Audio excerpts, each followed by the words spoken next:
C'est une vente aux enchères qui va faire rêver tous les fans de Tintin. Celle de la couverture originale du Lotus Bleu. C'est aujourd'hui à Paris. Et le Lotus Bleu, c'est l'album le plus vendu dans le monde. On visualise tous sa couverture. Tintin en tenue traditionnelle chinoise, caché dans une jarre face à un grand dragon noir.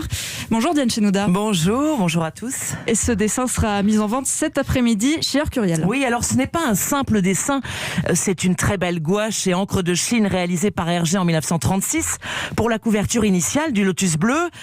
Mais ce n'est pas ce dessin sur fond noir qui a finalement été retenu, car il était trop cher à reproduire en quadrichromie. Du coup, il est resté dans les tiroirs.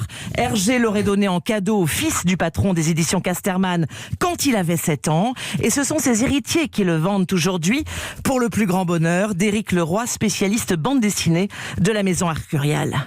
Moi, ça faisait 30 ans que je pistais ce dessin. J'avais demandé à Jean-Paul Casterman, est-ce que vous voulez vendre ce dessin? Et il m'avait dit, c'est un cadeau d'Hergé quand j'étais enfant, j'y tiens énormément. Et donc, jusqu'à sa mort, il a gardé ce dessin précieusement. Chef-d'œuvre estimé entre 2 et 3 millions d'euros et qui pourrait battre le record de vente en bande dessinée.